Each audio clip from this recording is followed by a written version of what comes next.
Hello students, welcome back to our channel. Start करने जा रहे हैं part 2 case study metals and non metals. Let's get started. So in this case let's see what the case is given to us. Observe the given figure and answer the following questions. क्या part है? पहला, हमारे को पूरा एक setup दिया है और उसमें क्या है, दो टेस्ट ट्यूब्स गिवन है। We have the cork thread.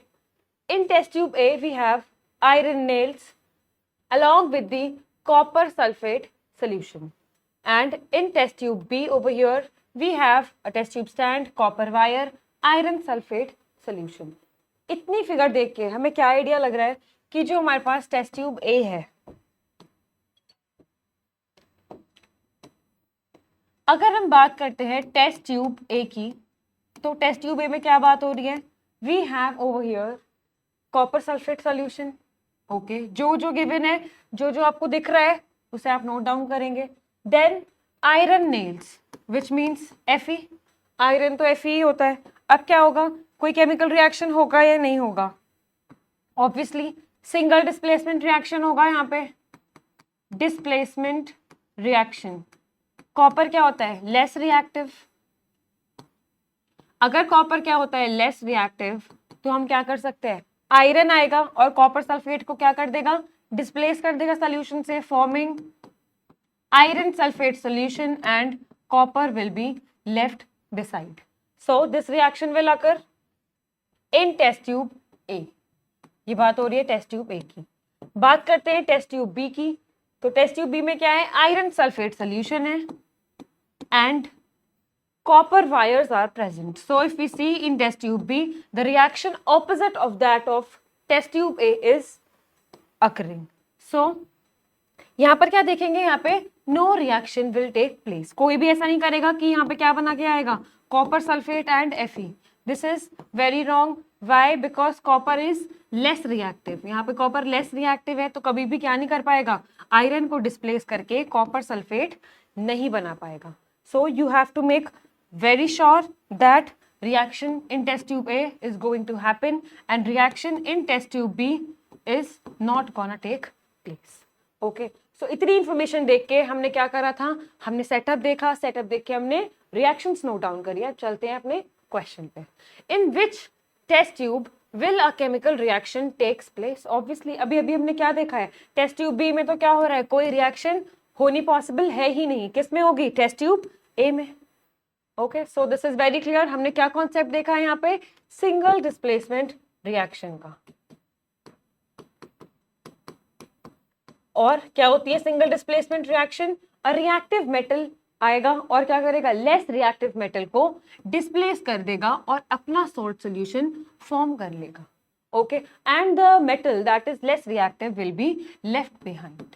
Okay, so this is the example of a single displacement reaction. I hope it is clear. Following to the part 2. Which principle is involved in this process? पहले आपको ये बताना होगा process कौन सी है, और process में चीख के बता रही हूँ कौन सी प्रोसेस है। सिंगल डिस्प्लेसमेंट रिएक्शन हो रही है यहाँ पे। सिंगल डिस्प्लेसमेंट रिएक्शन जिसमें क्या होता है? मोर reactive metal, more reactive metal क्या करेगा? डिस्प्लेस करेगा। किसे डिस्प्लेस कर पाएगा? ऑब्वियसली जो लेस रिएक्टिव है, जो कम ताकतवर है, लेस रिएक्टिव मेटल को। कहां से? उसके सॉल्यूशन से। So from its salt solution.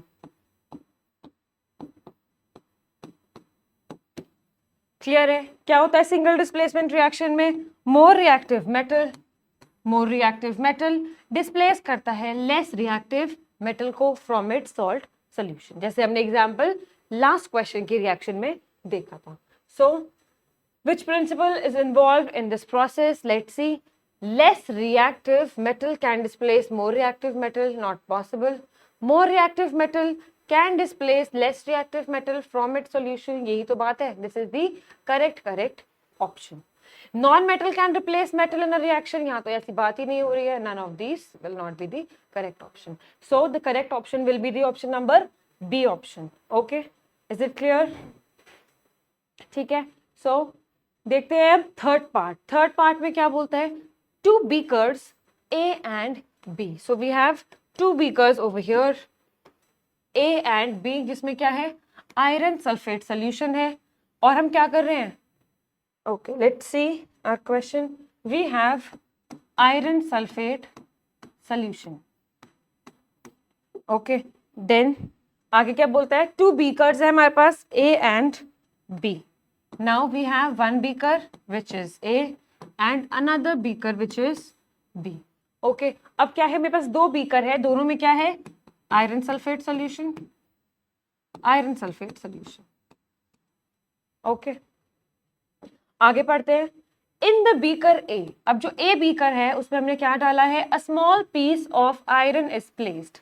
जैसे जैसे आप क्वेश्चन रीड करते हो ना केस में, वैसे वैसे आपको क्या करना है, साथ साथ नोट डाउन करनी होती है की इन्फॉर्मेशन. यहाँ पे जो भी कीवर्ड्स है या जो भी आपको क्वेश्चन में बोला जा रहा है, आपको साथ साथ उसे नोट डाउन करना होता है. सो इन द बीकर ए क्या करना है, कॉपर हमें कॉपर को प्लेस करना है हमें ए बीकर में. तो क्या करना है, यहाँ पे हमने ले लिया है बीकर ए, यहाँ पे हमने डाला है कॉपर.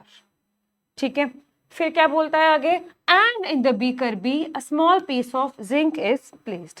यहाँ पे क्या डालना है, कॉपर, और यहाँ पर क्या डालना है, जिंक. समझ में आ रहा होगा हमें यहाँ पे क्या करवाना चाहता है. यहाँ पे सॉल्यूशन है, यहाँ पे मेटल आ रहा है, यहाँ पे सॉल्यूशन है, यहाँ पे मेटल आ रहा है. यहाँ पे फिर से क्या देखी जाएंगी, डिस्प्लेसमेंट रिएक्शंस देखी जाएंगी. जहां पर क्या होगा, मोर रिएक्टिव मेटल होगा, वहां पर ही हमारी ये रिएक्शंस देखी जाएंगी, because we have already seen the principle in the previous question. Okay so it is found that a gray deposit forms on the zinc but not on the copper. From these observation it can be concluded that which of the following is the correct. अब यहाँ पे options पे जाने से पहले हमने जो भी इंफॉर्मेशन नोट डाउन करी है ना, हम उससे ही अपना आंसर निकाल लेंगे. ठीक है, सो in beaker A what is happening, copper is being added to iron sulfate solution. और अभी हमने ये तो लास्ट रिएक्शन में ही देख कर आया है ना, क्या होता है, आयरन तो क्या है, ताकतवर, ऊपर बैठा है आयरन अपनी रिएक्टिविटी सीरीज में, कॉपर कहाँ है, नीचे. And we know that when we move from top to bottom reactivity is decreasing, reactivity is decreasing, so which makes copper very very less reactive since it is located at the bottom of the reactivity series. Now what will happen, iron तो ऊपर बैठा है तो क्या हो जाएगा, ज्यादा ताकतवर. तो यहाँ पर जब कॉपर जैसा लेस रिएक्टिव मेटल आएगा, किसके पास आएगा, आयरन सल्फेट के पास, तो कुछ बिगाड़ पाएगा क्या, कुछ नहीं बिगाड़ पाएगा, रिएक्शन तो होगी ही नहीं. जो बच्चे यहाँ पे क्या बना के आने वाले हैं, कॉपर सल्फेट, उनका तो कुछ होने ही नहीं वाला है. ठीक है, भला किसका होगा, जो यहाँ पे क्या करेगा, क्रॉस बना के आ जाएगा. क्यों, क्योंकि यहाँ पे कोई रिएक्शन नहीं होगी. ऐसा नहीं होता है कि डिस्प्लेसमेंट करा दो, यहाँ पे कॉपर सल्फेट के साथ आप Fe बना के आ जाओ, नहीं. You have to check the conditions for displacement reaction. More reactive होगा तभी उसको सॉल्ट सोल्यूशन से निकाल पाएगा. बाहर अगर बैठा होगा मोर रिएक्टिव मेटल, तभी वो आके यहाँ पे डिस्प्लेसमेंट रिएक्शन दिखा पाएगा. Is it clear? ओके, सो यहाँ पे तो हमने देख लिया, ए में तो ये बातें चल रही हैं, ए बीकर में. देखते हैं बी बीकर के क्या हाल है. ठीक है, जब हमने देखा बीकर बी को, तो जिंक प्लस FeSO4. अब यहाँ पे क्या हो जाएगा, आयरन होता है यहाँ पे, आयरन से ऊपर कौन बैठा होता है, जिंक. अगर जिंक ऊपर बैठा है तो जिंक क्या हो जाएगा, zinc will become more reactive. अगर जिंक मोर रिएक्टिव है, और अगर मोर रिएक्टिव मेटल आता है बाहर, किसके साथ रिएक्शन करने, सॉल्ट सॉल्यूशन के साथ रिएक्शन करने, अगर कौन प्रेजेंट है, मोर रिएक्टिव मेटल, तो क्या बना देता है, डिस्प्लेसमेंट रिएक्शन करके अपना सॉल्ट सॉल्यूशन बना लेगा. जिंक सल्फेट का और आयरन क्या हो जाएगा, डिस्प्लेस हो जाएगा, बाहर देखता रह जाएगा, because in this case now iron is less reactive than zinc. You have to make very very sure, iron से ऊपर कौन बैठा है, जिंक. तो जिंक आएगा तो निकाल देगा आयरन को, बट कॉपर नहीं निकाल पाया क्योंकि कॉपर क्या था, आयरन से नीचे प्रेजेंट था. समझ आ रहा है डिफरेंस मैं क्या समझा रही हूँ. यहाँ पे जिंक ऊपर है तो मोर रिएक्टिव है. इन दोनों के केस में आयरन मोर रिएक्टिव था क्योंकि आयरन ऊपर था. जिंक और आयरन में जिंक ऊपर है तो zinc will be more reactive. तो यहाँ पर क्या होता है, अब अपना क्वेश्चन देखते हैं ना एक बार. It says that it is found that a gray deposit forms on the zinc grey deposit form हो रहा है जिंक के ऊपर। क्यों फॉर्म हो रहा है ग्रे डिपॉजिट जिंक के ऊपर? बिकॉज यहाँ पे क्या हो रही है, सिंगल डिस्प्लेसमेंट रिएक्शन हो रही है। यहाँ पे जिंक पहले अकेला आया था, यहाँ पे जिंक सल्फेट का सोल्यूशन बन गया है और Fe डिस्प्लेस हो गया, इसलिए यहाँ पे हमें क्या दिख रहा है, एक कलर चेंज दिख रहा है, but not on the copper. Because क्या होता है, ए वाले में तो कोई रिएक्शन हो ही नहीं रही है, इसलिए यहाँ पे कोई भी डिपॉजिट नहीं फॉर्म हुआ है। So from these observation what can be concluded now, zinc is most reactive followed by iron and then copper. Obviously हमने देखा कि जिंक ऊपर था, फिर क्या था, आयरन, फिर कॉपर। अगर ऐसा हमारा क्या रहा होगा, ऑर्डर रहा होगा, तभी हम बोल सकते हैं कि जिंक ने क्या करा, सबसे ज्यादा टॉप पे था, तभी उसने आयरन को डिस्प्लेस किया, आयरन ने कॉपर को डिस्प्लेस किया। सो this will be the order of the reactivity series. So zinc is, so we can say that zinc is most reactive. Okay, zinc is most reactive, followed by iron, followed by copper. This will be the correct option. Check कर लो बाकी options. Zinc is most reactive. Okay, it is correct, but followed by copper and then iron. No, iron से ज्यादा reactive कौन है, zinc, और copper से ज्यादा reactive कौन है, iron. So this will not be the correct option. Iron is most reactive, no, अगर आयरन मोस्ट रिएक्टिव होता तो जिंक कभी भी उसको डिस्प्लेस ना कर पाता। Iron is most reactive, again wrong. ये हमने निकाला है ऑर्डर, इसके हिसाब से हमने क्या कर दिया, हमने अपना ऑप्शन मार्क कर दिया। और ये ऑर्डर हमें पता भी होता है रिएक्टिविटी सीरीज, अगर हमें याद है तो। अगर हमें याद नहीं भी है तो भी चलेगा, अगर हमने ये स्टेप्स फॉलो करे हैं तो हम देख सकते हैं we can easily predict the whole displacement reaction कि अगर बीकर ए है तो उसमें क्या रिएक्शन होगी, बीकर बी है तो उसमें क्या रिएक्शन होगी।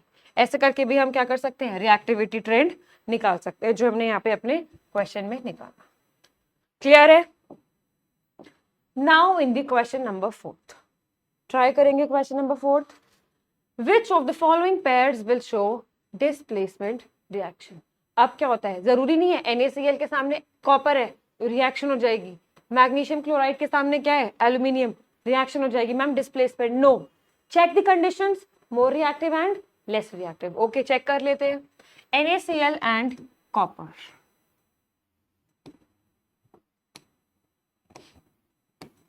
पहली रिएक्शन है हमारी NaCl and copper.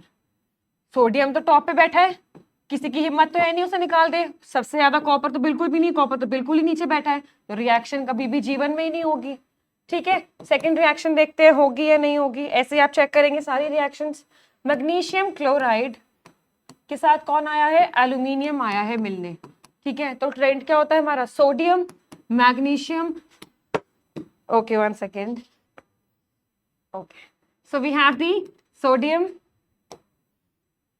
Okay, sodium, magnesium and then we have the aluminium. Okay, तो ध्यान रखना है, थोड़ा बहुत ट्रेंड का आइडिया आपको लेके रखना ही पड़ेगा। ठीक है, टॉप पे कौन रहते हैं, सोडियम, मैग्नीशियम, एल्यूमिनियम, बीच में zinc, iron, then we have the copper, hydrogen and then copper, then the least reactive metals like Ag, Au, Pt। Okay, platinum. So इस ट्रेंड के हिसाब से हम क्या देख सकते हैं, हम लगा सकते हैं कि अगर एल्यूमिनियम नीचे प्रेजेंट है, मैग्नीशियम के बाद में लाई करता है, तो यहाँ पे क्या नहीं करेगा, इसको डिस्प्लेस नहीं कर सकता। डिस्प्लेस करता होता तो एल्यूमिनियम क्लोराइड का सोल्यूशन बन जाता, बट नहीं कर सकता because it is present at the bottom. Magnesium ऊपर लाई करता है तो मैग्नीशियम क्या है, मोर रिएक्टिव, सोडियम क्या है, मोर रिएक्टिव। जब तक यहाँ पे मोर रिएक्टिव प्रेजेंट है, यहाँ से कोई रिएक्शन देखी नहीं जा सकती। Then we have iron sulphate along with Ag, सवाल ही नहीं पैदा होता, Ag तो कॉपर के भी बाद में बैठा है, no reaction. Then we have fourth reaction, obviously जब फर्स्ट सेकंड थर्ड नहीं हो सकता तो fourth will be the correct option, but check करते हैं। AgNO3 plus copper. अब बात करते हैं AgNO3 यानी कि सिल्वर और कॉपर में। सिल्वर कहाँ है, यहाँ पे बैठा है, कॉपर कहाँ है, ऊपर। यहाँ पे रिएक्शन हम देख सकते हैं बिकॉज कॉपर क्या है, पहली बार कॉपर जीत गया है किसी से, किससे, अगर कैसे मेटल्स आ जाते हैं, silver, platinum, gold etcetera. Okay, यहाँ पे बन सकता है हमारा कॉपर नाइट्रेट का सोल्यूशन डिस्प्लेसिंग द एलिमेंट और the metal silver. So this will be the correct option D. अगर आपको आइडिया नहीं है सोडियम, मैग्नीशियम, एल्यूमिनियम का, तब भी आप सारे ऑप्शंस देख सकते हो। आपको इतना तो आइडिया होगा ही कि सोडियम बहुत ज्यादा रिएक्टिव है, कॉपर लीस्ट रिएक्टिव है, तो ये ऑप्शन नहीं हो सकता। अगर आप यहाँ पे स्टक हो, आप उसको छोड़ो। आयरन सल्फेट और एजी में आपको पता है एजी नीचे होता है, तो ये रिएक्शन भी नहीं हो सकती है। जब आप इस रिएक्शन को देखोगे आपको ऑलरेडी पता चल जाएगा कि ये रिएक्शन तो पॉसिबल है ही है, तो फिर आपको पता चल जाएगा कि एल्यूमिनियम लीस्ट रिएक्टिव है, इसलिए वो वहां पे डिस्प्लेसमेंट नहीं दिखा सकता। Is it clear? कोई डाउट पूछ सकते हैं, if you have any doubt in the comment section. So this was all the questions about the displacement reaction. So this is end of our part 2 case study. अगर आपको कोई भी doubt होता है, you can comment in the description and in the comment box you can leave your comments. Stay tuned for more such videos. Thank you so much.